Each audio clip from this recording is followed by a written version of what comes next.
니체는 말했습니다. 너 자신이 되어라.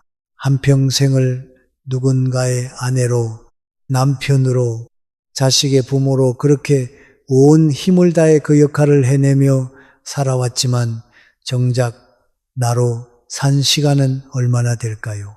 나는 지금 나로서 행복한가? 라는 질문 앞에 한치의 망설임 없이 네라고 대답하실 수 있으신가요? 배우자가 곁에 있어도 마음 한구석이 텅 빈 듯 외롭고 남은 인생을 어떻게 살아야 할지 막막한 두려움이 밀려오지는 않으신가요? 많은 분들이 그래도 늙으면 하나보다는 둘이 낫지라고 말씀하십니다.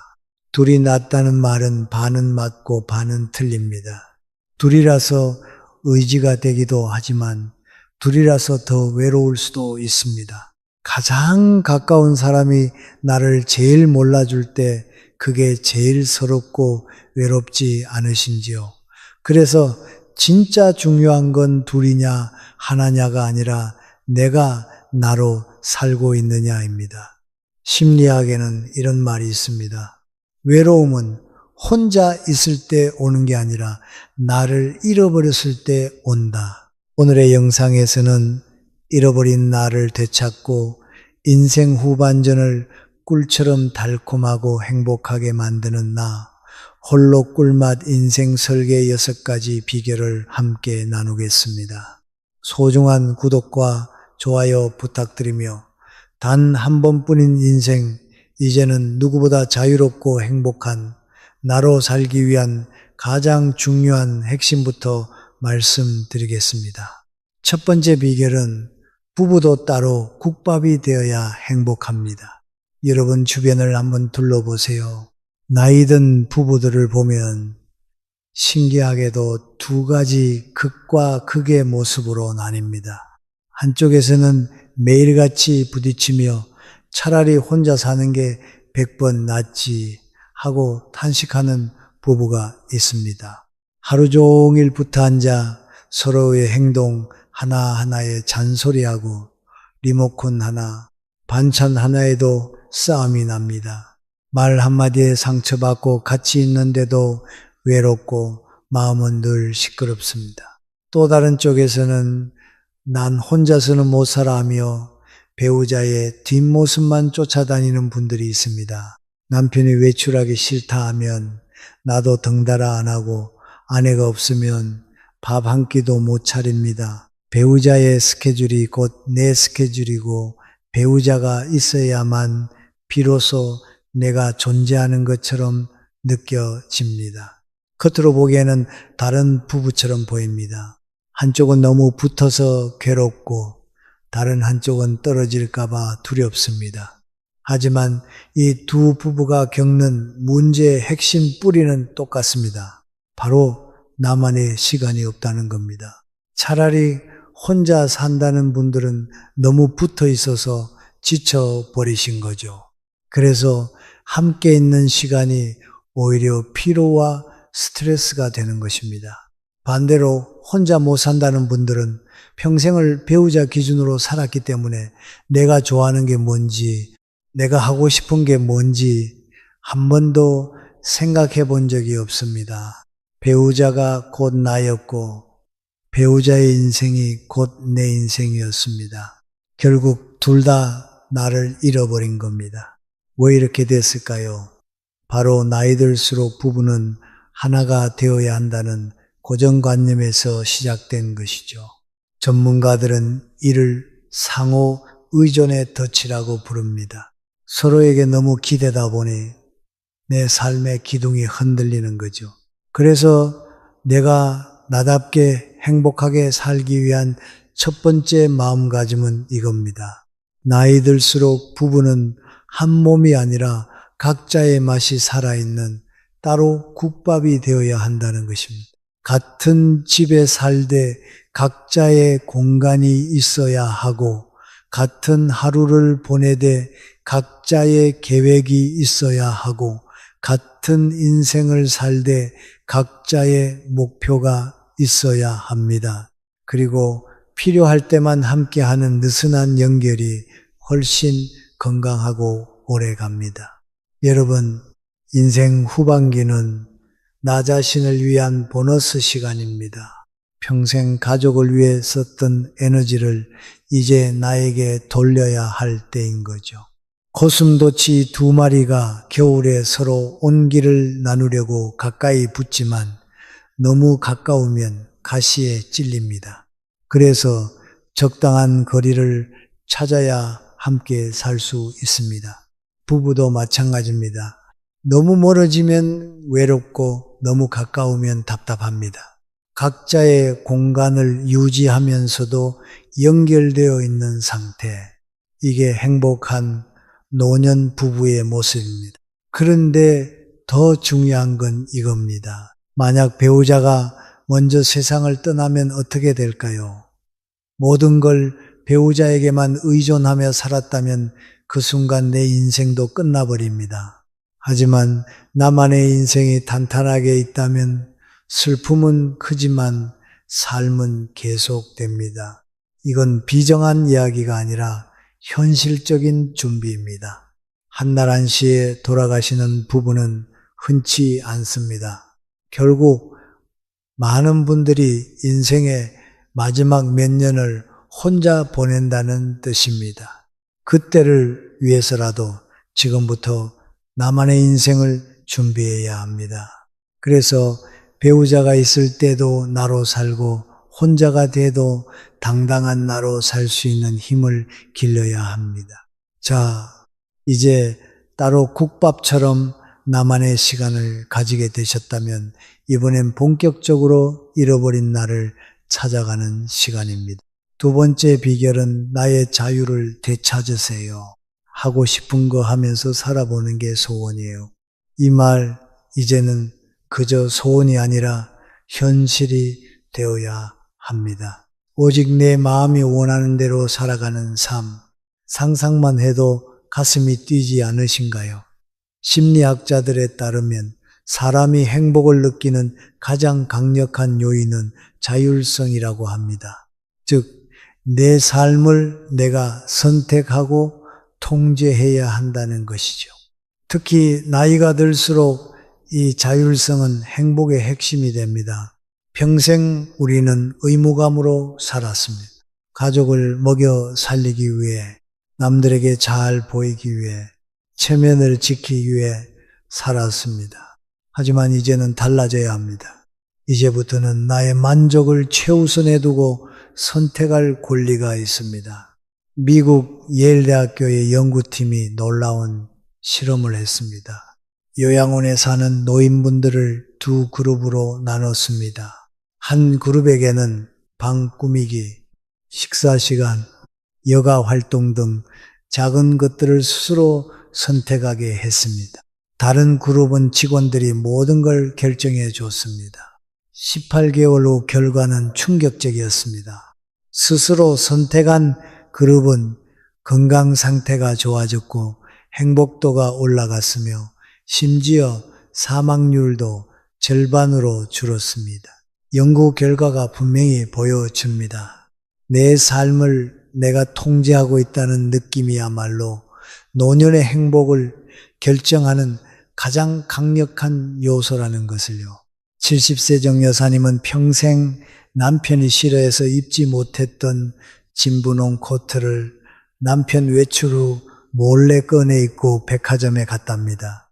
평생 내 옷도 내 마음대로 못 입었구나 라는 생각에 울컥했지만 그 코트를 입은 날 느꼈던 해방감과 자신감은 잊을 수 없었다고 합니다.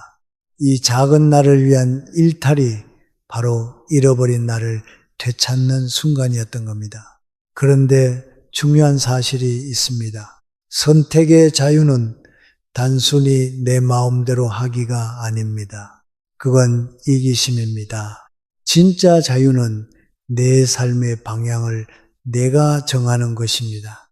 남에게 피해주지 않으면서도 내가 원하는 삶을 사는 겁니다. 그렇다면 구체적으로 어떻게 나의 자유를 최우선으로 할 수 있을까요?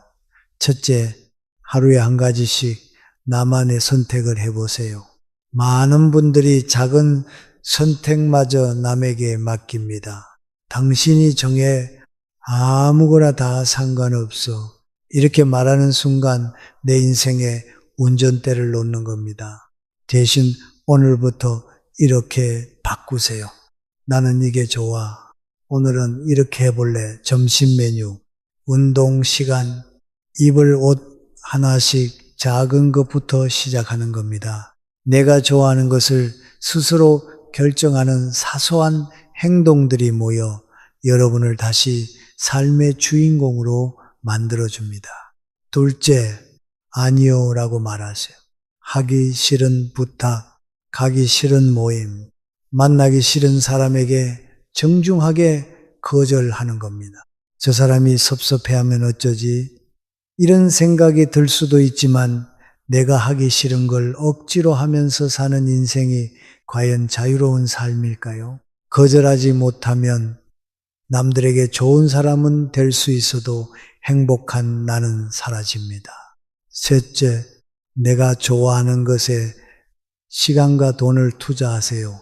평생 가족을 위해 쓰던 시간과 돈, 이제는 나 자신을 위해 써도 됩니다. 이 나이에 무슨 돈을 쓰냐고 생각하지 마세요. 여러분이 평생 번 돈 당연히 쓸 권리가 있습니다. 먹고 싶은 것 드시고 가고 싶은 곳 가고 입고 싶은 옷 입으세요. 나 자신에게 쓰는 돈과 시간이야말로 세상에서 가장 가치 있는 지출입니다. 넷째, 나만의 루틴을 만드세요. 매일 저녁 산책, 주중에는 간단한 일, 일요일에는 종교 활동, 이렇게 나만의 시간표를 만드는 겁니다. 남이 시켜서가 아니라 내가 정해서 하는 일들이 쌓일 때 그게 바로 내 인생이 됩니다. 나만의 루틴은 내 인생을 되찾는 시작입니다. 나의 자유를 되찾으셨다면 이제는 그 자유 속에 삶의 불씨를 다시 살릴 차례입니다. 세 번째 비결은 심장이 뛰는 순간을 즐기세요. 여러분, 최근에 시간 가는 줄 모르고 몰두했던 일 있으신가요? 집중하다 보니 해가 지고 밥 먹는 것도 있고 계속 하고 싶었던 그런 경험 언제 마지막으로 해보셨나요? 그런 거요. 젊었을 때나 있는 거죠? 많은 분들이 이렇게 말씀하십니다. 그런데 왜 젊었을 때는 있었을까요? 답은 간단합니다. 젊었을 때는 내가 할 일이 명확했기 때문입니다. 일터에 가면 할 일이 있고 집에 오면 아이들이 있고 자연스럽게 몰입할 대상이 있었습니다. 그런데 은퇴하고 아이들이 독립하고 나면 갑자기 할 일이 사라집니다. 그래서 하루가 길고 시간이 안 가고 무료합니다. 여기서 첫 번째 비결, 따로 국밥과 연결이 됩니다. 은퇴 후 많은 분들이 하루 종일 붙어 다니는 이유가 뭘까요? 할 게 없어서입니다. 배우자 말고는 할 게 없으니까 집착하는 겁니다. 당신 뭐해? 어디가? 언제 와? 이런 말들이 나오는 이유가 뭘까요? 심심해서입니다. 자신이 몰두할 게 없으니까 배우자한테 집착하는 겁니다. 반대로 배우자한테 완전히 의존해서 사는 분들은 어떤가요? 배우자 없으면 아무것도 못하니까 혼자서 뭔가 해볼 생각조차 안 합니다. 결국 문제의 근본은 같습니다. 자기만의 몰입할 거리가 없다는 겁니다. 따로 국밥으로 시간을 확보만 해놓고 그 시간에 할 게 없으면 어떻게 될까요? 다시 배우자에게 가게 됩니다. 하지만 자기만의 몰입할 거리가 있으면 어떻게 될까요? 오히려 배우자가 방해가 됩니다. 나 좀 혼자 있을게. 이거 하고 있으니까 라고 말이죠. 66세 박 선생님은 은퇴 후 아침부터 저녁까지 아내를 시시콜콜 간섭하며 따라다녔습니다. 외출까지 따라 나서니 아내는 친구들을 만나든지 해요. 왜 나를 따라다녀요? 라며 답답함을 호소했습니다. 박 선생님은 나는 할 게 없어서 그렇지라며 섭섭해했습니다. 참다 못한 아내가 동네 복지관 프로그램을 알아보았고 권유로 박 선생님은 마지못해 사진반에 등록했습니다. 젊었을 때 카메라를 좋아했던 기억이 났기 때문입니다. 첫 수업 과제로 동네 사진을 찍으러 나갔는데 나무, 꽃, 고양이 등을 찍다 보니 3시간이 훌쩍 지나갔습니다. 집에 와서 사진을 정리하는 재미에 푹 빠졌고 다음 날도 촬영하러 나갔습니다. 한 달 후 박 선생님은 완전히 달라졌습니다. 아침에 일어나면 오늘은 어디 가서 뭘 찍을까 생각하며 사진 정리하기 바빠 아내를 따라다닐 시간이 없었습니다. 이제는 아내가 같이 장 보러 갈래요? 라고 물어도 아니 나는 오늘 사진 찍으러 갈 거야 라고 답할 정도가 되었습니다. 6개월 후 박 선생님은 사진 동호회에 가입해 주말마다 출사를 나갔습니다. 상황은 완전히 역전되어 이제는 아내가 언제 들어와? 라고 물어볼 만큼 행복한 취미 생활을 즐기게 되었습니다.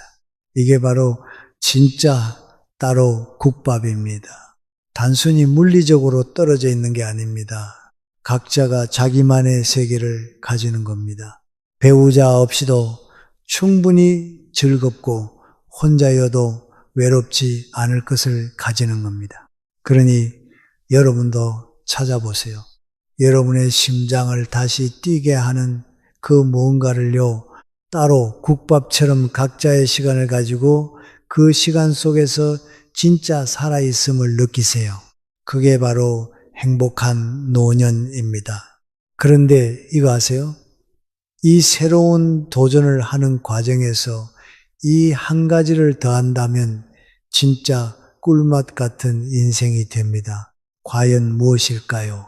네 번째 비결은 새롭고 가벼운 나만의 인연을 만드세요.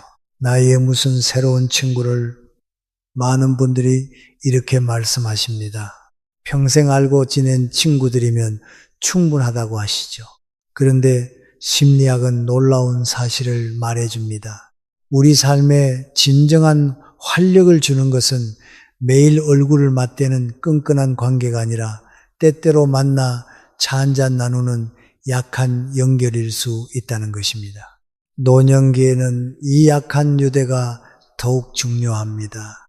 가족이나 오랜 친구 같은 끈끈한 관계는 많은 기대와 책임을 동반하지만 가벼운 관계는 부담 없이 순수한 즐거움만 나눌 수 있기 때문입니다.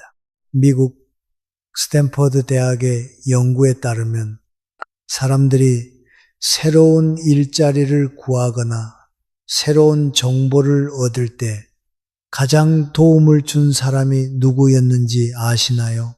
놀랍게도 가족이나 절친한 친구가 아니었습니다. 오히려 가끔 만나는 지인, 동호회에서 만난 사람, 동네에서 인사만 나누던 사람, 이런 약한 연결들이었습니다. 왜 그럴까요?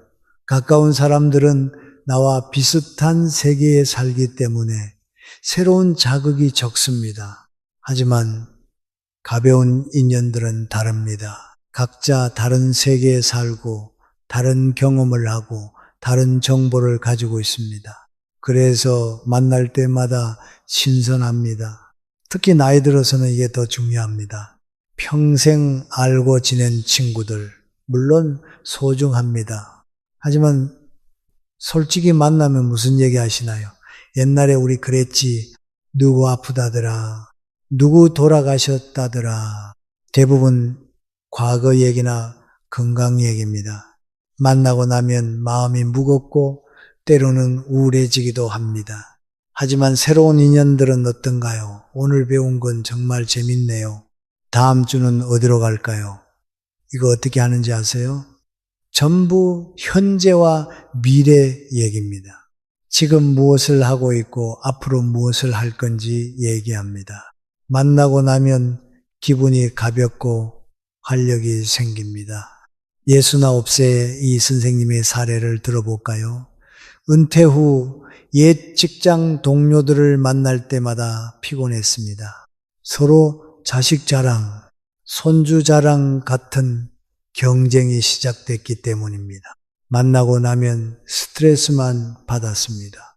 그러던 중 동네 탁구장에서 새로운 사람들을 만났습니다. 그 사람들과는 사생활 얘기를 거의 안 했습니다. 그냥 탁구 치고 잘 치시네요. 오늘 컨디션 좋으세요. 이런 가벼운 대화만 했습니다. 이 선생님은 미소를 띠며 말했습니다. 이 사람들 만나면 편해요.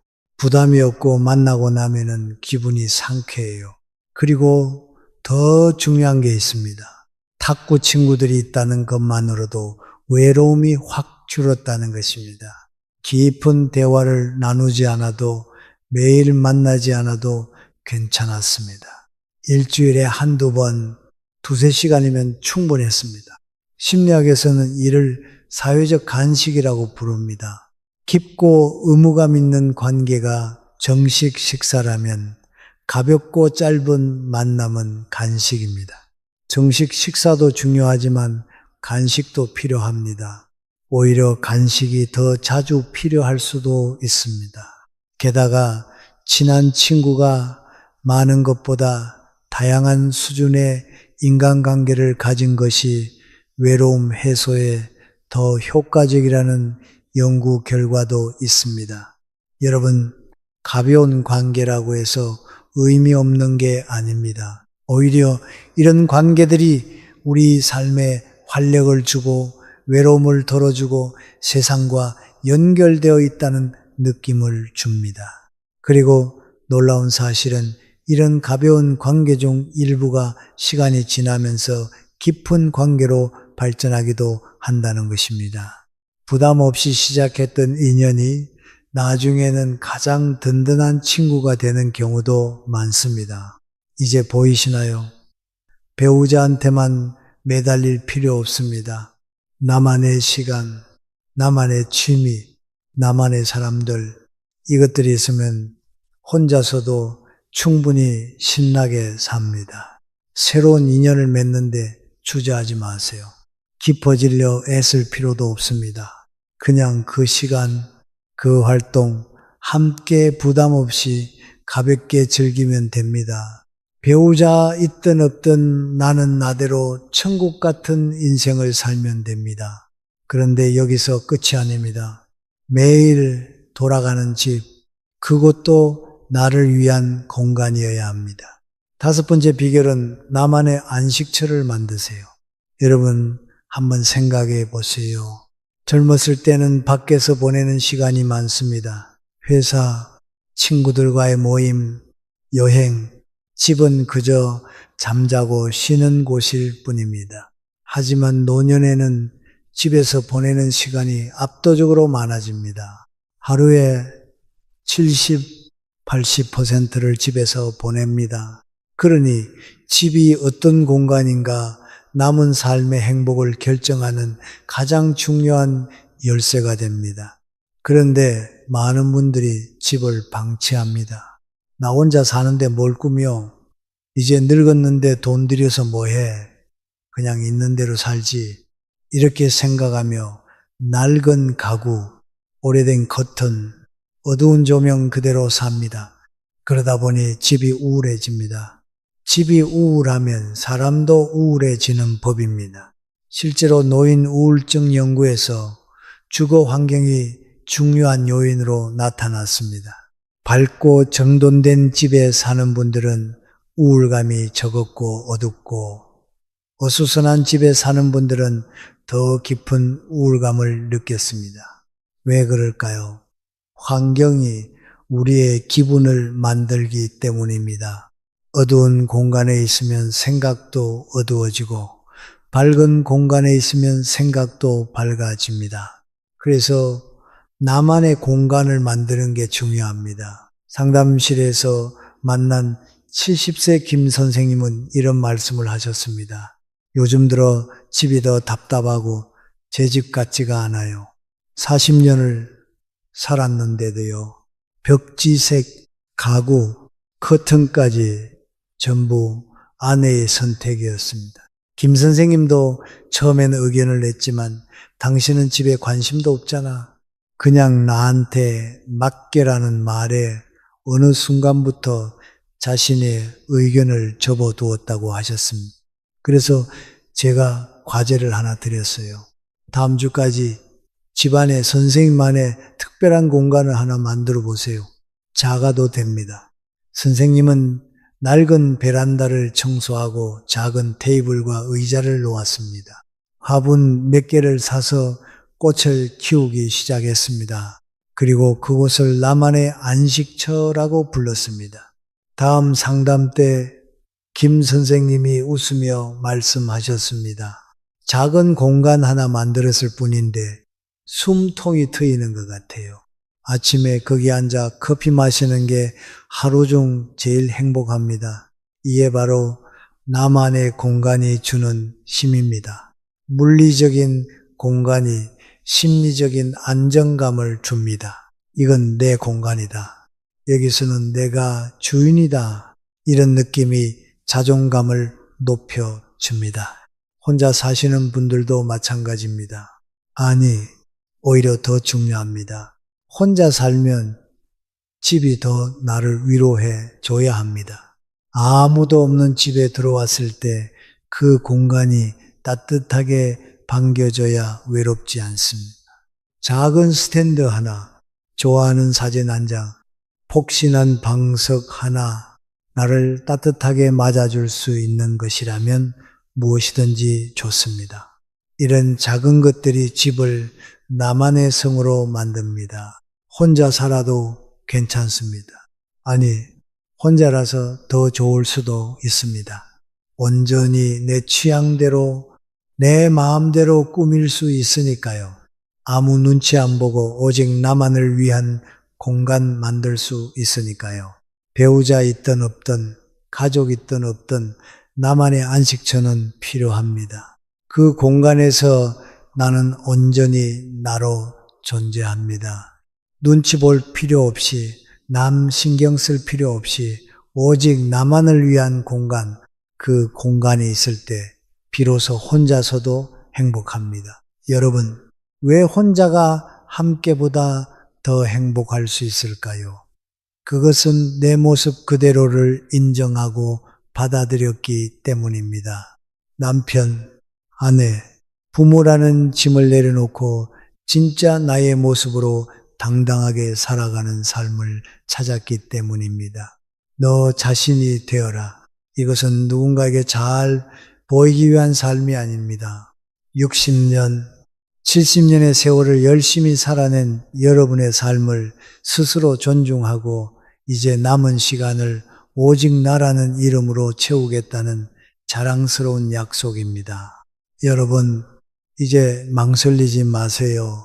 여러분의 노년은 내려놓는 시간이 아니라 가장 자유로운 시간이 될 수 있습니다.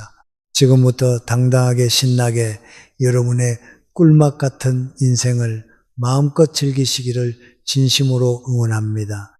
그리고 이어서 다음 주제를 공유하겠습니다.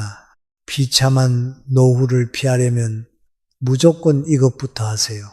60대 이후 이것 모르면 노후가 꼬입니다. 여러분, 지금 이 질문에 단 한치의 망설임 없이 답하실 수 있으신가요? 내일 당장 이 일을 할 수 없게 된다면 나는 얼마나 버틸 수 있을까? 3개월입니까? 6개월입니까? 1년입니까? 혹은 단 한 달도 자신이 없으신가요? 이 질문은 단순히 돈의 문제가 아닙니다. 내 삶이 얼마나 준비된 인생인가를 묻는 거울입니다. 60대를 넘어서는 순간 인생은 두 갈래로 나뉩니다. 매일이 편안한 사람과 매일이 불안한 사람입니다. 그 차이는 돈에 많고 적음이 아니고 자식이 효자인지 아닌지도 아닙니다. 심지어 건강조차 절대적인 기준이 아닙니다. 진짜 차이는 바로 준비의 방향에 있습니다. 고대 철학자 키케로는 말했습니다. 노년이 불행이 되는 것은 준비 없이 맞이했을 때뿐이다. 2000년 전에 한 말이지만 지금 우리의 현실을 가장 정확히 꿰뚫는 말 아닐까요? 대한민국은 세계에서 손꼽히는 장수 국가입니다. 평균 수명이 80세를 훌쩍 넘어섰죠. 하지만 우리나라 은퇴 가구의 절반 이상이 은퇴 후 10년도 채 되지 않아 모아둔 자산을 모두 써버린다고 합니다. 길어진 생명을 감당할 체력도 경제력도 그리고 정신적 준비도 되어 있지 않다는 뜻입니다. 그런데 반대로 여러분 중에 이런 생각을 하시는 분들이 계실 겁니다. 나는 아직 건강하니까 괜찮아.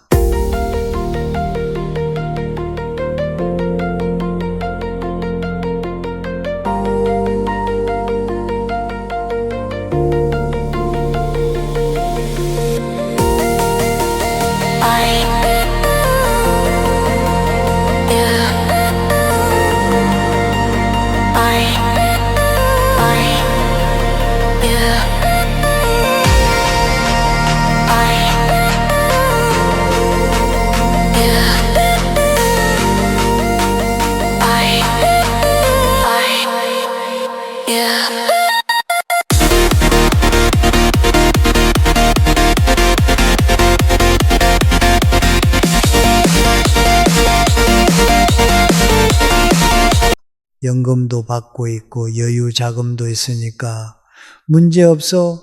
하지만 정말 그럴까요? 이렇게 안심하는 분들일수록 오히려 위험합니다. 왜냐하면 노후를 무너뜨리는 것은 돈이 없어서가 아니라 잘못된 믿음과 착각 때문이기 때문입니다. 열심히 준비하고 있다고 믿지만 사실은 엉뚱한 방향으로 가고 있는 경우가 많습니다. 마치 잘못된 지도를 들고 목적지를 향해 달려가는 것과 같습니다. 하지만 오늘 이 글을 통해 여러분이 어떤 선택을 하느냐에 따라 10년 후, 20년 후에 삶이 완전히 달라질 수 있습니다. 오늘 제가 말씀드릴 4가지 착각만 피하셔도 여러분의 노후는 비참함과는 거리가 멀어질 것입니다.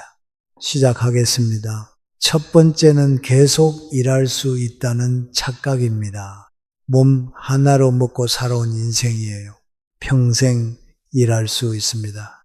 65세 김 선생님이 제게 하셨던 말입니다. 실제로 그분은 60대 초반까지만 해도 정말 건강하셨습니다. 건축 현장에서 일용직으로 꾸준히 일하시면서 월 200만 원 정도의 수입을 올리고 계셨죠. 이 정도면 70까지는 거뜬하지. 그분은 그렇게 생각하며 따로 노후 준비를 하지 않으셨고 여유 자금도 크게 모아두지 않으셨습니다. 왜냐하면 계속 일할 수 있다고 믿었으니까요. 그런데 67세가 되던 해 예고 없이 무릎 관절염이 심해지면서 더 이상 현장에 나갈 수 없게 된 데다 설상가상으로 당뇨까지 앓으셨습니다. 일은 멈췄지만 생활비는 멈추지 않았고 오히려 병원비가 추가되면서 지출은 늘어났죠. 그분은 뒤늦게 깨달으셨습니다. 계속 일할 수 있다는 확신이 얼마나 위험한 착각이었는지를요. 인간의 몸은 기계가 아닙니다. 어제까지 멀쩡하던 무릎이, 허리가, 어깨가 오늘 갑자기 말을 안 듣습니다. 그리고 그 순간이 언제 올지는 아무도 모릅니다.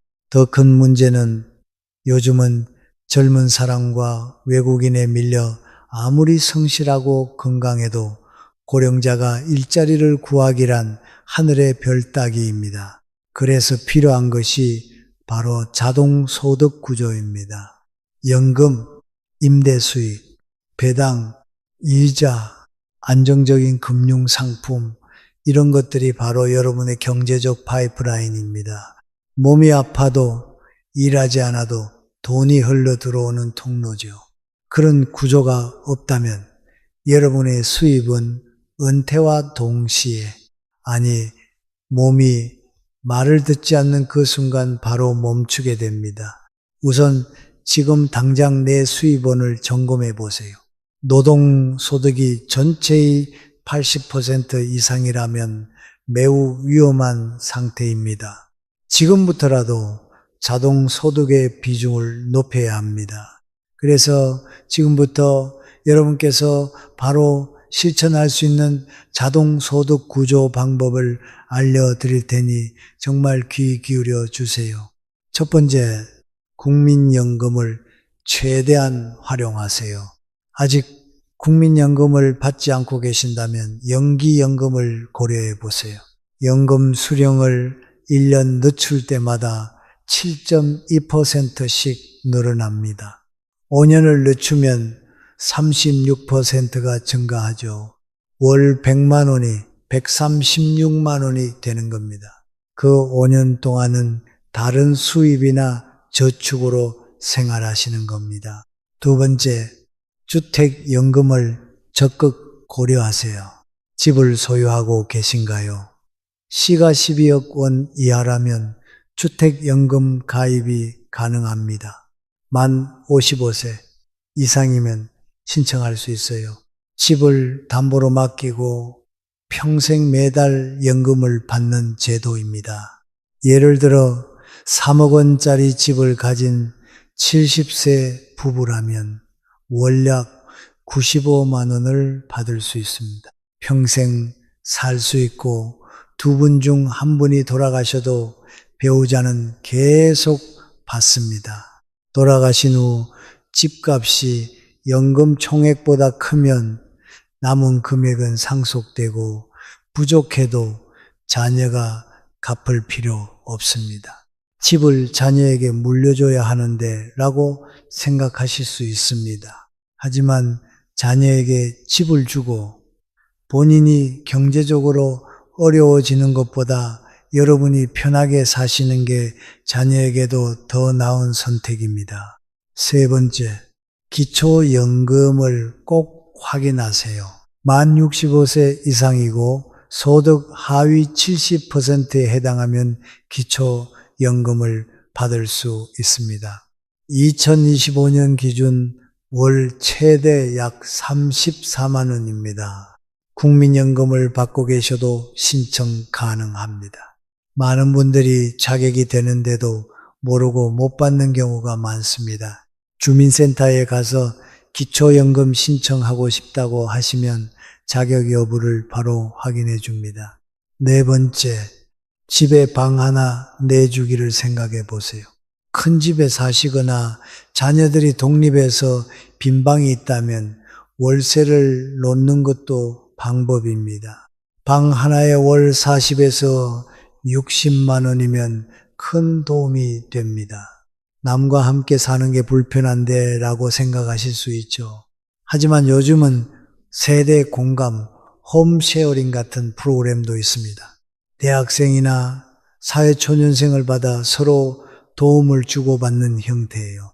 각 지자체 주거복지센터에서 중개해 줍니다. 다섯 번째, 정기예금을 월지급식 예금으로 바꾸어 보세요.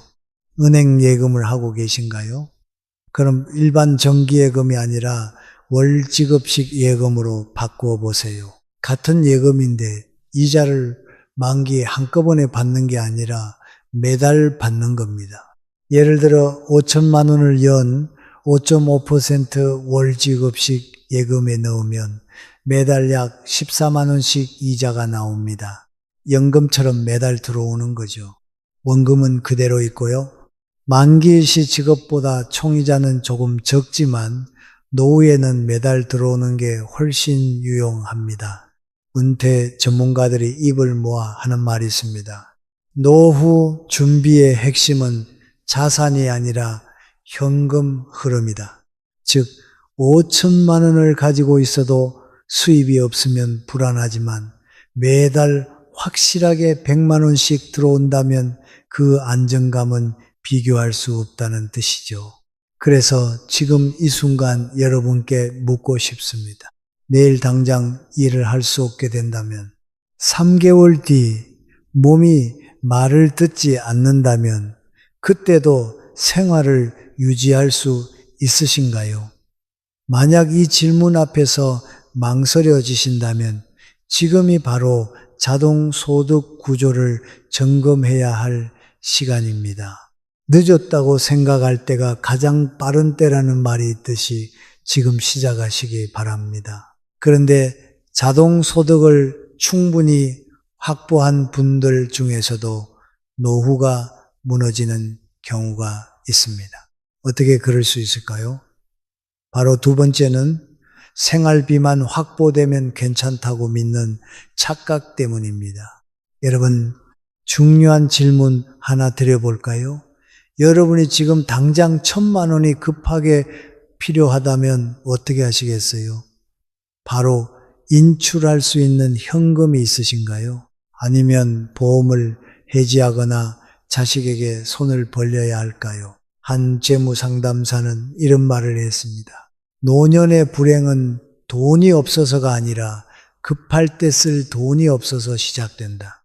통계를 보면 65세 이상 어르신들의 43%가 예상치 못한 의료비 지출로 노후 계획에 차질이 생겼다고 답했습니다.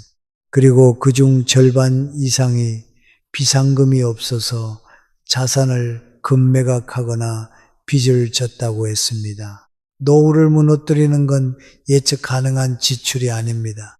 진짜 위험한 건 예상하지 못한 지출입니다. 갑작스러운 수술, 배우자의 사고, 자녀의 위급한 상황, 집 문제, 법적 문제, 이런 일들은 통계에 나오지도 않고 미리 계획할 수도 없습니다. 실제로 생활비는 충분히 준비했는데도 비상금이 없어서 보험을 깨거나 집을 급매로 내놓는 분들을 정말 많이 봤습니다. 그 순간부터 모든 계획이 무너지고 생활은 불안해지기 시작합니다.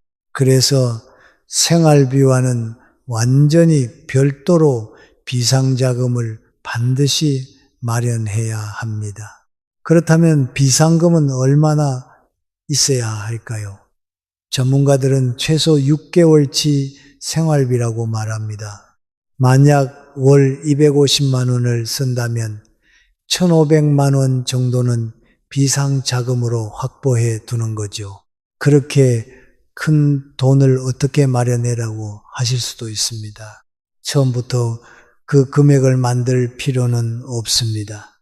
지금부터라도 매달 5만 원, 10만 원씩이라도 따로 모아두세요. 절대 손대지 않는 통장을 하나 만드는 겁니다. 그리고 무엇보다 중요한 것은 이 비상금은 절대 투자하시면 안 됩니다. 필요할 때 바로 꺼낼 수 있는 안전한 예금이나 적금에 두어야 합니다. 또 하나 큰 지출에 대비한 제도적 준비도 필요합니다. 노인장기 요양보험이라는 제도 들어보셨나요? 치매나 중풍처럼 일상생활이 어려운 분들을 위한 국가 지원 제도입니다. 등급 판정을 받으면 간병비나 요양비를 지원받을 수 있죠. 그런데 놀랍게도 이런 제도가 있다는 걸 모르고 지나가는 분들이 정말 많습니다. 미리 알아두면 위기가 왔을 때 훨씬 수월하게 대처할 수 있습니다. 인생은 우리가 계획한 대로만 흘러가지 않습니다. 하지만 준비하는 사람은 예상치 못한 폭풍이 와도 흔들리지 않습니다. 여러분, 눈앞에 그려지시나요? 비상금이 없어서 자식에게 전화를 걸어 돈 좀 빌려줄 수 있겠니라고 말해야 하는 그 순간의 마음을, 그리고 자식이 주춤하며 아버지, 저도 지금 좀 어려워요 라고 대답하는 그 순간의 침묵을, 그 상황을 피하는 방법은 단 하나입니다. 지금 오늘부터 비상금을 만드는 겁니다. 그런데 많은 분들이 비상금을 열심히 모으다가 어느 날 갑자기 그 돈을 날려버립니다. 이번 기회만큼은 확실하다는 말에 속아서 말이죠. 세 번째는 노년을 무너뜨리는 투자의 착각입니다. 68세 정 선생님은 평생 성실하게 살아온 분이었습니다. 집 한 채와 퇴직금 8천만 원의 여유 자금이 있었고 연금으로 매달 150만 원 정도 들어왔습니다. 3년 전 부인과 사별한 후 혼자 살고 계시지만 나름 안정적인 노후를 준비한 셈이었습니다. 그런데 몇 년 전 어느 날 등산 모임에서 10년 넘게 알고 지낸 동생이 이렇게 말했습니다. 형님, 비트코인 아시죠? 제 조카가 작년에 1,000만 원 넣었는데 지금 5천만 원 됐대요. 이제 곧 1억 간다는데 우리도 늦기 전에 좀 해야 하지 않겠어요? 정 선생님은 그날 밤 잠을 이루지 못했습니다. 유튜브를 검색해 보니 비트코인으로 10억 벌었다. 은퇴 후 비트코인 투자로 제2의 인생 같은 영상들이 넘쳐났습니다. 며칠을 고민하다 정 선생님은 결심했습니다. 처음엔 4천만 원만 투자했습니다. 한 달 후 4,800만 원이 되었습니다. 800만 원의 수익, 평생 일해도 이렇게 쉽게 벌어본 적이 없었습니다. 그때였습니다. 그 동생이 전화를 걸어왔습니다. 형님, 지금 비트코인 폭등하고 있어요. 제가 아는 전문가한테 들었는데 곧 2배 더 오른대요. 저도 추가로 돈 넣었어요. 지금이 마지막 기회래요. 정 선생님은 결국 나머지 4천만 원도 모두 비트코인에 넣었습니다. 총 8천만 원 퇴직금 전액이었습니다. 그런데 말이죠. 2주 후 폭락이 시작됐습니다. 결국 6개월 후 팔았을 땐 2,600만 원만 남았습니다. 5,400만 원이 증발했습니다. 정 선생님은 빈집에 혼자 앉아 머리를 감싸쥐었습니다. 당신이 살아있었다면 이러지 말라고 말렸겠지. 자식들에게도 말할 수 없었습니다. 영국의 속담에 이런 말이 있습니다. 돈을 잃는 것보다 더 큰 불행은 그것을 지키지 못하는 어리석음이다. 노후 자금은 한 번 잃으면 다시 만들 수 없습니다. 젊을 때는 실패해도 다시 일어설 수 있습니다. 하지만 70대, 80대에는 그럴 수 없죠. 그래서 노후 자금의 원칙은 단 하나입니다. 불리려고 하지 말고 지키는 데 집중하라입니다. 그럼 구체적으로 어떻게 해야 할까요? 첫 번째 원칙은 생활비와 비상금에는 절대 손대지 마세요. 투자는 반드시 잃어도 생활에 지장 없는 돈으로만 해야 합니다. 전체 자산의 20%를 넘기면 안 됩니다. 특히 빚을 내서 투자하는 것은 정말 금물입니다. 두 번째 원칙은 이해 못하는 투자는 절대 하지 마세요. 이게 뭔지는 잘 모르겠는데 수익률이 좋다더라. 이런 말 정말 위험합니다. 투자 구조를 설명드렸을 때 완벽하게 이해되지 않으면 절대 하지 마세요. 세 번째 원칙은 짧은 시간에 높은 수익을 약속하는 것은 100% 의심하세요. 1년에 3배, 6개월에 2배. 이런 수익률은 정상적인 투자에서는 존재하지 않습니다. 연 10% 이상의 수익을 보장한다는 말은 사기 가능성이 높다는 신호입니다. 은행 정기예금 금리가 3에서 4%인 시대에 30% 수익은 존재하지 않습니다. 네 번째 원칙은 지금 아니면 기회 없다는 말은 사기꾼의 단골 멘트입니다. 이번 주까지만 선착순 한정, 지금 놓치면 평생 후에 이런 말이 나오면 무조건 거절하세요. 다섯 번째 원칙은 친구나 지인의 추천을 맹신하지 마세요. 그 친구도 당할 수 있습니다. 아니, 이미 당했는데 본인만 모를 수도 있습니다. 투자 결정은 혼자 하는 게 아니라 자녀나 전문가와 상의해서 하세요. 지금 여러분 앞에 투자 권유가 있다면 하루만 시간을 두고 생각해 보세요. 그리고 자녀에게 전화해서 물어보세요. 아마 90%는 자녀가 그거 하지 마세요라고 말릴 겁니다. 노후 자금을 지키는 것, 이것이야말로 남은 인생을 지키는 최고의 안전장치입니다. 그런데 투자 사기만큼이나 노후를 힘들게 만드는 또 다른 착각이 있습니다. 제가 가장 안타깝게 생각하는 착각인데요. 네 번째 착각은 이것입니다. 자식이 나를 돌봐주겠지. 여러분은 자녀가 노후를 책임져 줄 거라고 믿고 계신가요? 현실을 말씀드리면 2024년 노인 실태조사에 따르면 65세 이상 어르신 중 자녀로부터 정기적인 경제적 지원을 받는 비율은 23%에 불과합니다. 10명 중 8명은 스스로 살아가고 있다는 뜻입니다. 많은 시니어분들이 내가 아프면 자식들이 돌봐주겠지 라고 생각하지만 현실은 다릅니다. 자녀들도 이미 자기 삶을 꾸리는데 벅찹니다. 직장일, 자녀 양육, 주택 대출, 노후 준비, 해야 할 것도 많고 신경 쓸 것도 많죠. 여기에 부모 간병까지 떠안으면 물리적으로나 정신적으로 감당하기 어렵습니다. 자식이 나빠서 혹은 부모님을 사랑하지 않아서가 아니라 현실적으로 불가능에 가깝다는 거죠. 그리고 더 큰 문제는 따로 있습니다. 자녀에게 기대하는 순간 관계가 틀어지기 시작합니다. 부모는 이만큼 해줬는데 왜 못해주나 서운해하고, 자식은 저도 힘든데 계속 요구하셔서 짐스럽다고 느낍니다. 그렇게 사랑했던 관계가 원망과 부담으로 바뀝니다. 연구에 따르면 부모가 경제적으로 독립적일수록 자녀와의 관계 만족도가 2배 이상 높다고 합니다. 반대로 부모가 자녀에게 경제적으로 의존할수록 양쪽 모두 스트레스가 높아진다고 합니다. 그렇다면 어떻게 해야 할까요? 사랑과 지원의 경계선을 명확히 그어야 합니다. 첫째, 줄 수 있는 범위를 정하세요. 내 노후 자금에서 절대 손대면 안 되는 돈을 먼저 확보한 후 그 외에 여유 자금으로만 지원하는 겁니다.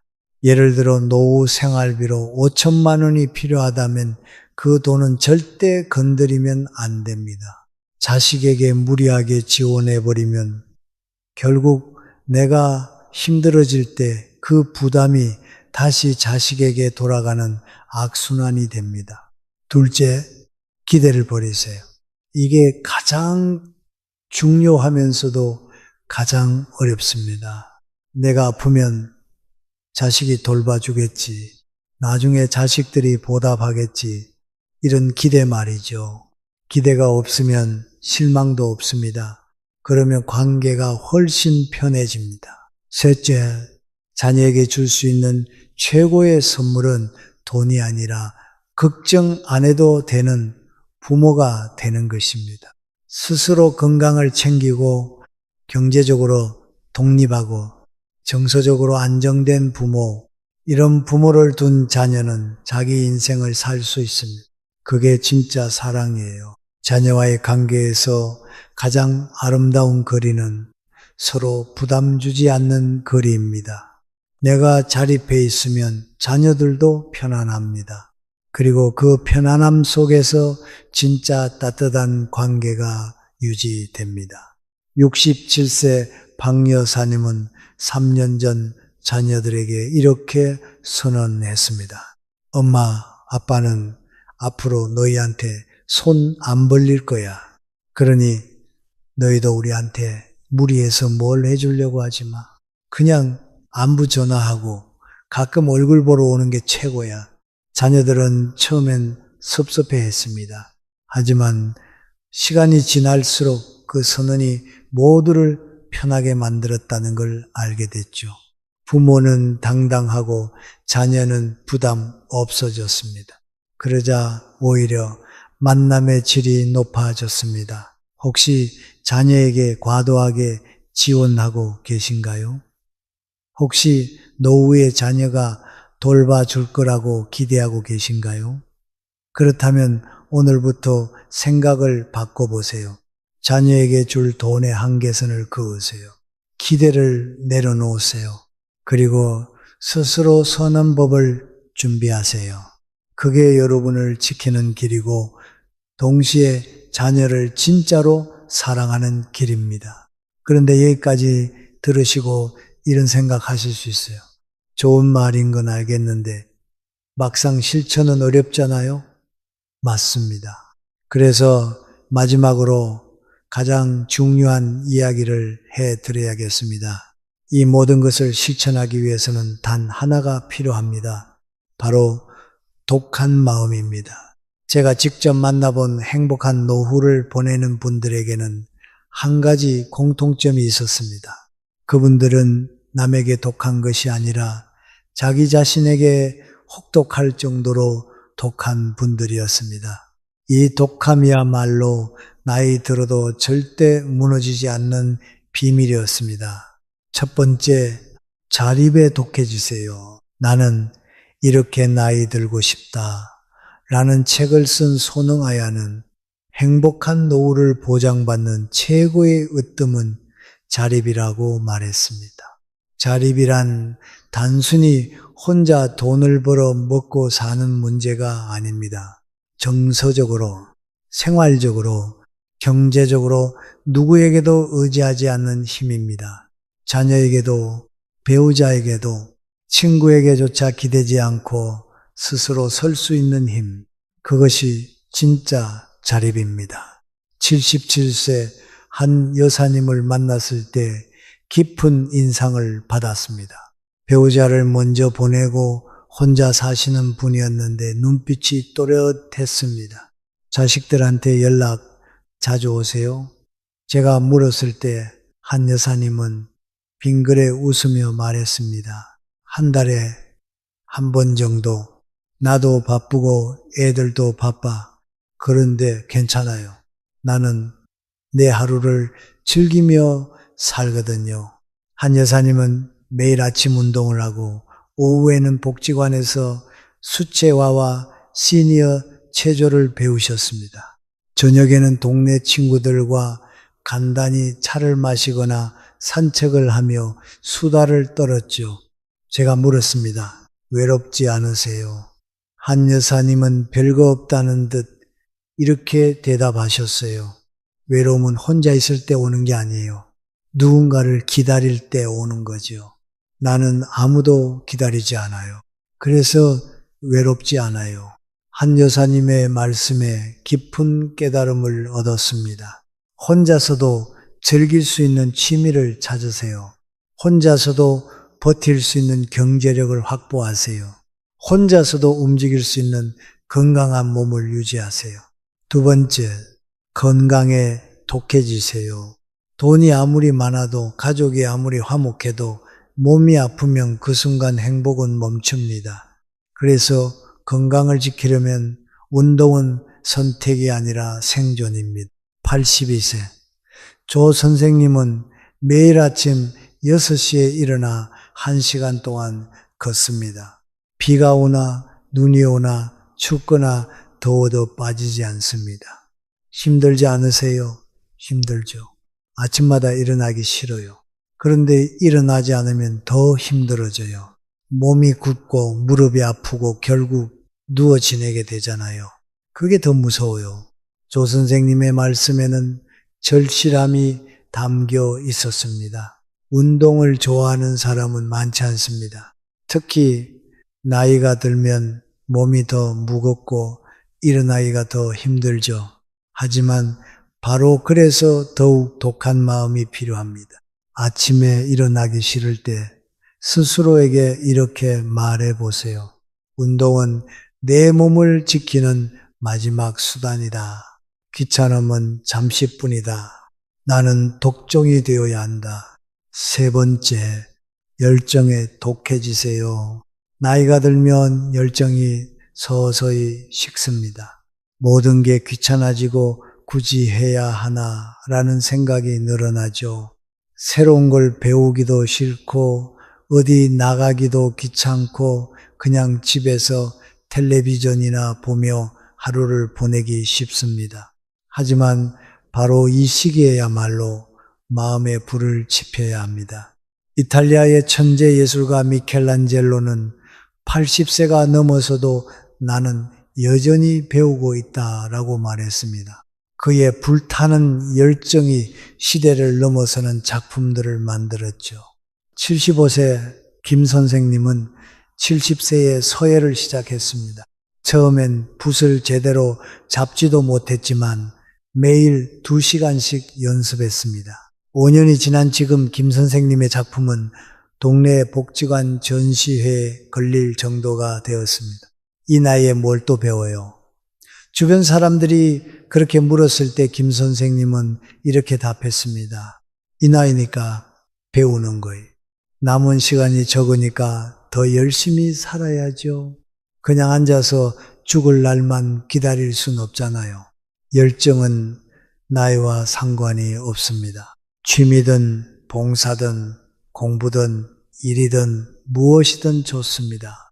내 마음에 불을 붙일 무언가를 찾으세요. 그리고 그것에 독하게 매달리세요. 열정이 살아있으면 몸도 마음도 늦지 않습니다. 아침에 일어날 이유가 생기고 하루가 의미 있어 삶이 다시 빛나기 시작합니다.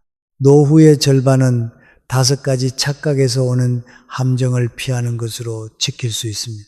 그리고 나머지 절반은 3가지 독한 마음으로 채울 수 있습니다. 자립, 건강, 열정, 이 3가지를 독하게 붙잡으면 여러분의 노후는 비참함과는 거리가 멀어집니다. 대신 존엄하고 의미 있고 행복한 시간으로 채워질 것입니다. 준비된 노후는 축복입니다. 하지만 그 축복은 저절로 오지 않습니다. 오직 준비하고 실천하고 독하게 살아가는 사람에게만 주어지는 선물입니다.